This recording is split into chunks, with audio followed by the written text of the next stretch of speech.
This is WVVA News, here for you, live in HD. WVVA News Weekend starts now. Good evening, I'm Ashley Smith and this is WVVA News Weekend at 6.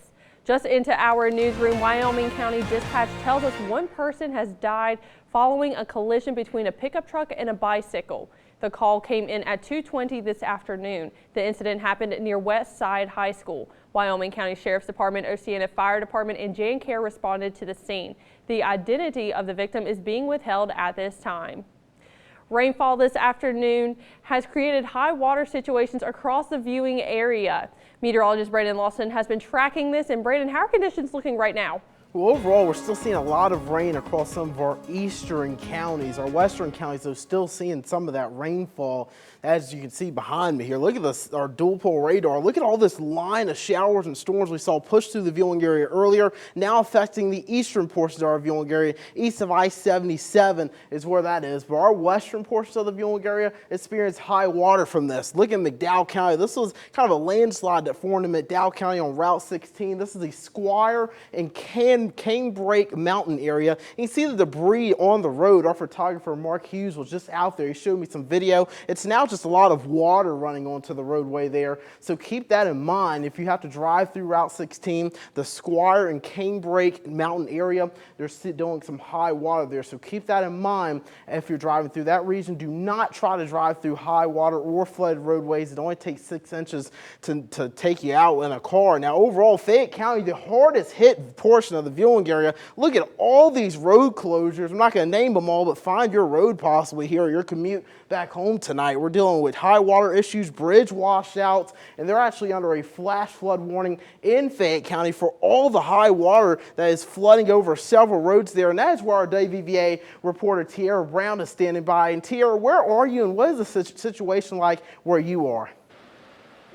Hi, Brandon. I'm here on Euler Avenue in Oak Hill, West Virginia, where flooding is ridiculous throughout the streets, through Main Street, through Euler Avenue. You can see a house right here too.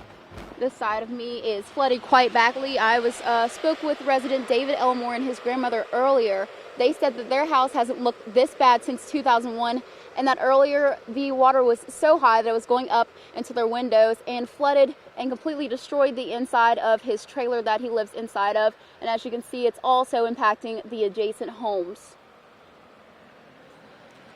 Scary stuff there. He said he reached out to American Red Cross to see if he could get in contact with them in order to get alternative housing for him and his grandmother, but he has yet to hear back from them. Now also there is very high flooding throughout the middle of this road, but you can see that cars are still going through.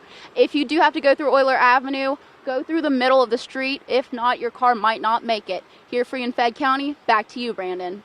Thanks, Tierra, for that report. Scary stuff there. Again, Euler Avenue, one of those high water issues there that has one of the road closed there. You can see multiple road closures there. That flash flood warning in Fayette County due to all those road closures runs until 7 p.m. tonight. I would not be shocked to see that get extended since we are seeing numerous high water issues. Here's the line right now. It's all being powered by an upper level disturbance. You can see the circulation of it pushing into our eastern portions, but look off to the west here. There's more showers trying to develop behind that initial line, and with these showers continuing to pour into the viewing area and already areas where we're experiencing high water and flash flooding could create more flooding concerns as we go into tonight. Look at the futurecast into tonight. We're still dealing with rounds of showers and storms, heavier downpours through portions of the viewing area before hopefully winding things down as we go into the overnight hours. I'm going to break down that full 7-day forecast coming up for you in a bit, but one thing you can do, download our WVVA weather app. It's free and it'll send you those watches, warnings, and alerts to let you know if you're in danger with high water. Ashley, we're going to send things back over to you. Thanks for that, Brandon. 2 people are behind bars on drug charges after a traffic stop in Fayette County. A deputy with the Fayette County Sheriff's Department made a traffic stop on Route 60 around 11 p.m. Saturday night. During a search of the vehicle, multiple package bags of methamphetamines, marijuana, and wax substance were located along with U.S. currency. 32-year-old Matthew Boone and 37-year-old Tara Keener were arrested and charged with felony offenses of possession with intent to deliver narcotics and conspiracy to commit a felony. And we also have good news to report out of Fayette County this evening. Fayette County Sheriff's Department says 46-year-old Mulvin Michael Arnold Green has been located safe. Green was reported missing after family members had not heard from him in several months. In Tazewell County, Bluefield College hosted a forum for the community to actively listen, learn, and begin the path toward meaningful changes on racial injustice. Our Star Connor is there as things are wrapping up. Star. That's right, Ashley. I'm still here at Bluefield College where a forum was held this afternoon called a time to keep silence and a time to speak. Now that forum was, geared to the community during this time of injustice and racial things going on. Now the forum was very informational with a lot of clergy members here and a lot of members of the community as well as the college staff. Now the forum, had questions for the community to ask via social media, how people are, doing at this time during this racial injustice that we currently see going on with the deaths of George Floyd and others. Now, some of the questions also asked, how are you being a part of the change? Now, coming up tonight at 11, I'll have more details on this forum and what you can do in the future as we learn more on these details. Back to you, Ashley.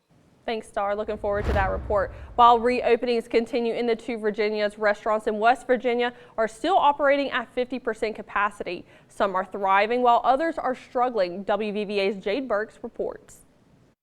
Serving only half the regular customer load hasn't heavily impacted some local restaurants. Just a little off on sales because I said we have stayed very busy. We've stayed pretty full for what we can stay for here.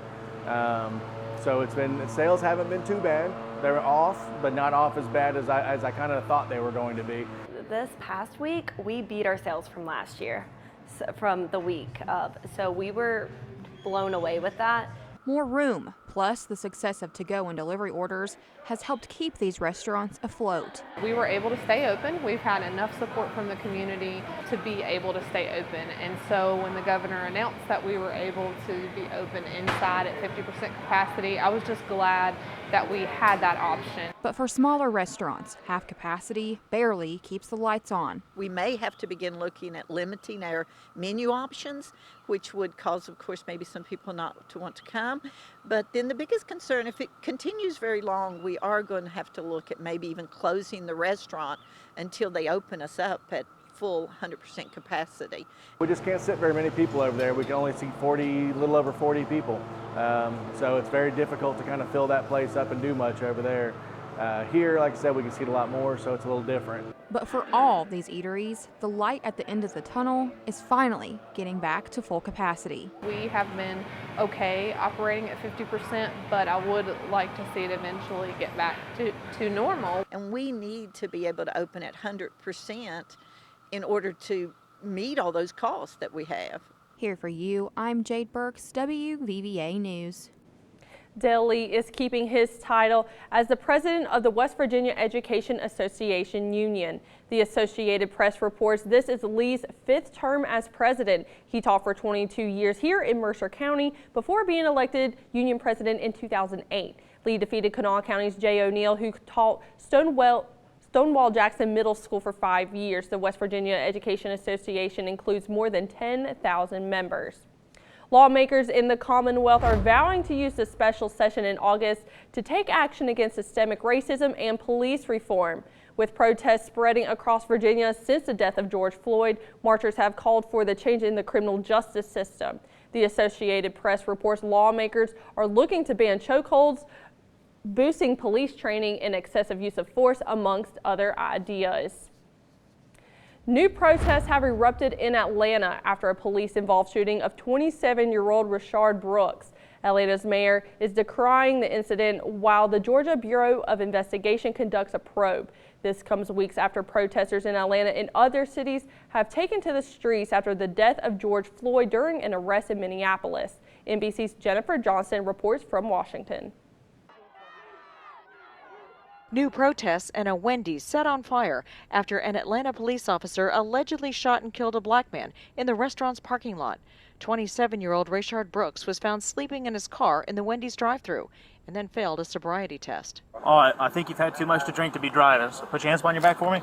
The officer's body camera shows Brooks resisting the arrest. A struggle ensues. A cruiser dash cam shows Brooks grabbing the officer's taser, running away, then gunshots. The Georgia Bureau of Investigation has reviewed the officer's video to determine what led him to fire his gun. It appears to the eye that he points the taser at the Atlanta officer. Officer Garrett Rolfe has been fired. Officer Devin Brosnan placed on administrative duty. Atlanta's police chief Erica Shields resigned. Meanwhile, as demands for police reform grow louder, Congress is trying to find a compromise. Is there a path forward that we take a look at the necessity of eliminating bad behavior within our law enforcement community? Is there a path forward? I think we'll find that. Atlanta's mayor has convened a new committee to examine the use of force by police. There's a legitimacy to this anger. There's a legitimacy to this outrage. Outrage was already felt in Atlanta and across the country after the deaths of jogger Ahmaud Arbery, Breonna Taylor, George Floyd, and others. Protesters want change and say they will not stop until it happens. Jennifer Johnson, NBC News, Washington. The Surgeon General is pushing back the idea that face coverings infringe on freedoms. Dr. Jerome Adams tweeted Sunday saying some feel face coverings infringe on their freedom of choice, but if more wear them, we'll have more freedom to go out. Adams says face coverings lead to less asymptomatic spread of the virus, which leads to more places opening sooner and improving the economy. Earlier guidance from U.S. officials didn't recommend masks, but in April, the Center for Disease Control and Prevention recommended face coverings for the general public in places where social distancing is difficult to maintain, like grocery stores. Coming up, a Q story we all need right now. A couple reunites for a special anniversary. Brandon.